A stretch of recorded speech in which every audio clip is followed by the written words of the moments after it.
It's Canada hosting Jamaica. Now, I'm of the tinfoil conspiracy theory, tinfoil hat over here going, Canada lost against Costa Rica, so they can qualify in front of their amazing home fans that are desperately wanting them to qualify for the World Cup for the first time since 1986. And it's all setting up, but I don't think the Reggae Boyz are going to roll over and allow that to just they happen. could lose this game. They could lose this game, and that would be crazy because if they lost at home, then you have 25 points. If we win, it's 25 points. Mexico wins, it's 25. Like if 3 teams on 25 points and Costa Rica could win and they would be on 22, that would be nuts that we potentially could have a chance to win the qualifying group. But I think Canada's going to do the business. I think John Herdman is a good coach, a very good coach, maybe the coach so far. It should win an award for how he's managed Canada so far.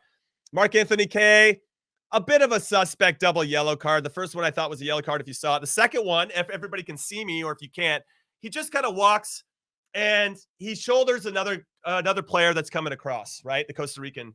And the guy falls, and he's acting like he got hit in the face or whatever. You got to appreciate it. That's the shithousery of CONCACAF. So I'm actually disappointed in Mark-Anthony Kaye that he even allowed that situation to occur and allowed himself to get baited into it.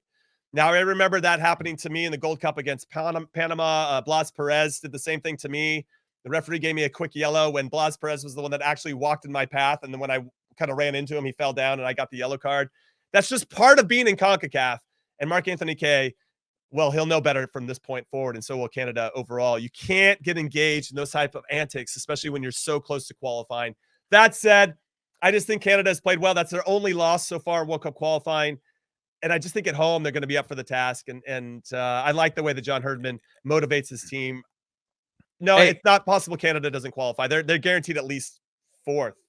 So they'd still get the Intercontinental playoff. I do want to point out, by the way, that what you just said kind of triggered a thought in my mind that it wasn't that hostile between U.S. and Mexico yesterday. Mm-hmm. It wasn't that hostile. And I think both teams knew the implications of hostility. There was a couple moments that were a little hairy in the box and late touches. And there was a little bit of probing and poking, but it didn't have the whole let the ref or let the atmosphere get the best of everyone that could end up punishing either of us, which was a rare thought. And it just came to my mind of like, oh yeah, there wasn't.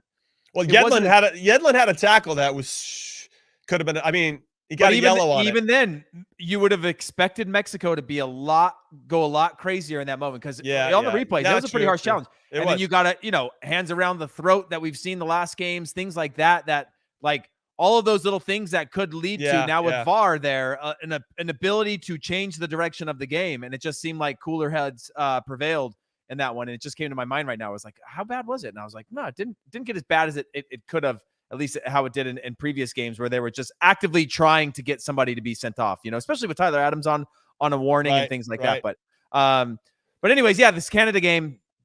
Yeah. What do you think? Do you think Jamaica's got a chance? I do. Mikel Antonio didn't play for Jamaica.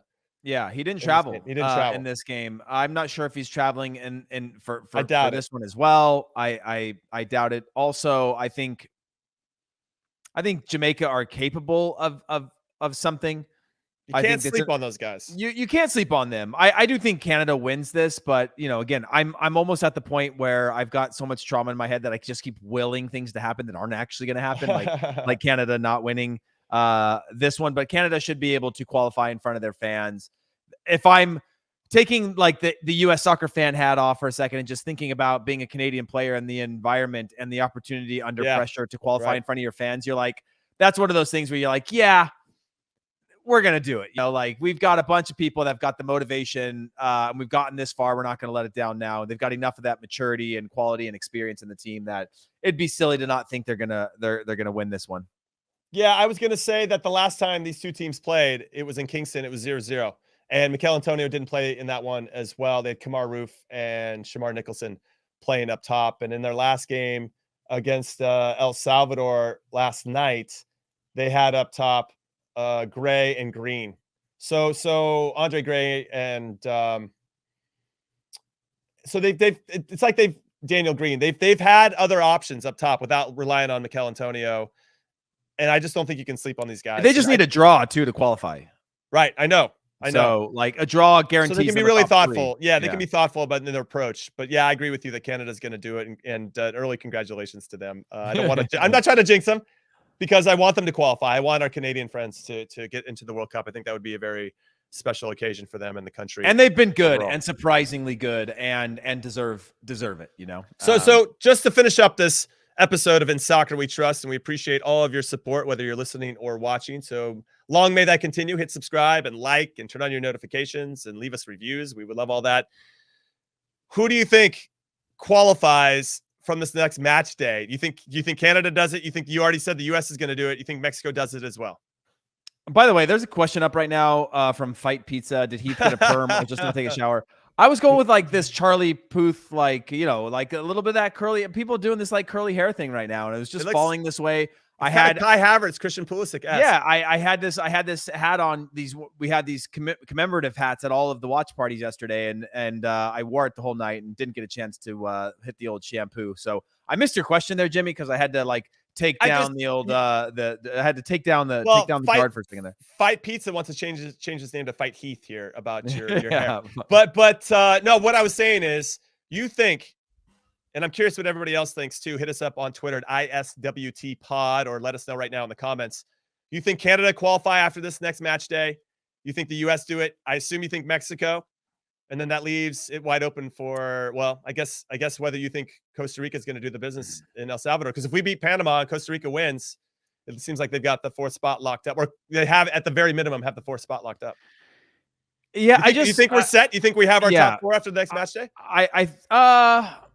I mean, not necessarily. I guess mathematically. Now you're asking me to do math again on the fly, which I'm not great at. I love that. But looking at the old table, yeah, I just haven't seen enough from Costa Rica to think that they could potentially, like, not. Of course, they could potentially do it, but I haven't seen enough from Costa Rica to think that they have the ability beyond momentum and a little bit of luck and a little bit of key moments to keep going. Like, I don't think they have that to go all the way through. Now, if we leave it to the last day, of course, that odd increases significantly because it's against the U.S. away and they're at home. But for this one against El Salvador, I think El Salvador have just as much of a chance. I don't think Costa Rica are favorites going away from home to El Salvador to win this one. And I think that's where things are going to kind of fall apart there.